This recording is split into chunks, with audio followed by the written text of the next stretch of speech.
अस्सलाम वालेकुम स्टूडेंट। तो आज का हमारा टॉपिक है सेल फ्रिक्शनेशन। इसमें क्या होता है कि सेल को डिवाइड करके हम उसके डिफरेंट पार्ट को स्टडी करते हैं। इसको डिस्कस करने से पहले आपसे रिक्वेस्ट है कि अगर आप हमारे चैनल पर न्यू है, अभी तक हमारे चैनल को सब्सक्राइब नहीं किया, तो please subscribe my channel and press the bell icon, ताकि आपको हमारी लेटेस्ट वीडियोज़ मिलती रहें।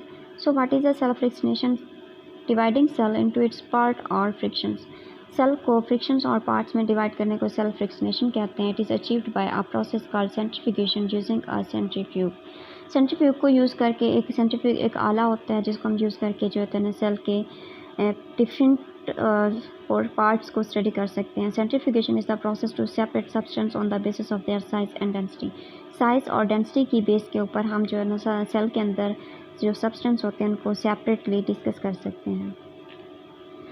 Homogenation. First step is homogenation to grind up the tissue in a liquid medium of proper osmotic concentration to form a homogenate is called homogenation. इसमें क्या होता है कि सबसे पहले सेल के टिश्यू को जो होता है ना हम क्या करते हैं, सेपरेट कर देते हैं, होमोजनाइज्ड कर देते हैं। होमोजनाइज करने के बाद सेल की जो वाल होती है वो ब्रेकन हो जाती है और उसके जो ऑर्गेनेलीज होते हैं वो क्या होता है, प्रॉपरली सेपरेट हो जाते हैं, जिसके लिए हमें स्टडी करने के लिए हमें आसानी होती है।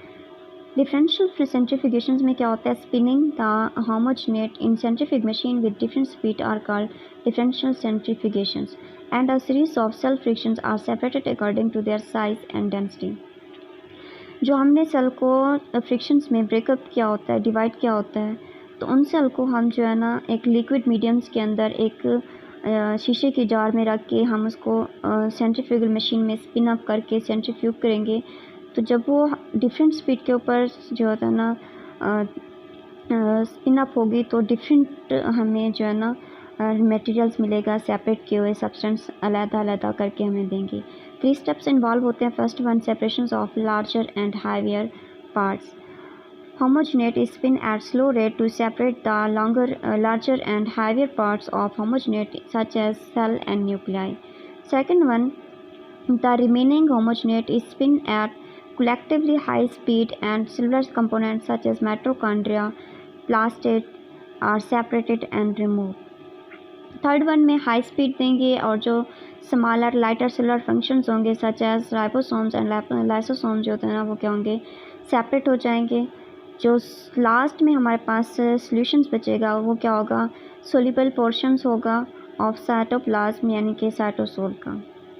तो इस स्लाइड में आपको नज़र आ रहा है कि जैसे जैसे ग्रेविटेशनल फोर्स इंक्रीज़ होती जा रही है, टाइम भी इंक्रीज़ होता जा रहा है, तो हमें जो है ना पैलेट के अंदर डिफरेंट जो है ना सब्सटेंस मिल रहे हैं। सबसे पहले जब हमने उसको होमोजेनाइज किया, उसके बाद हमने उसको एक शीशे की जार में डाला, तो 10 मिनट्स के लिए हमने उसको स्पिन अप किया तो न्यूक्लियाई हमें सेपरेट हुआ।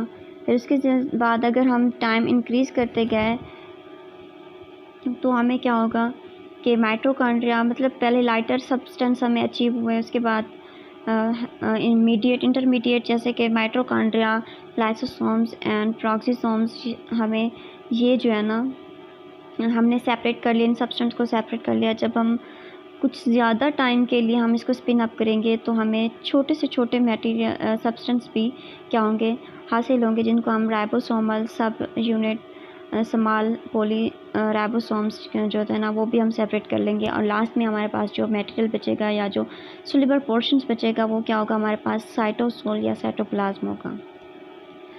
सो G is the unit of gravitational force. It means to stay 100 times of earth gravitational force.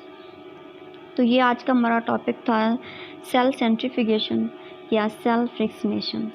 इंशाल्लाह कल हम नेक्स्ट टॉपिक देखेंगे। अल्लाह हाफ़िज़।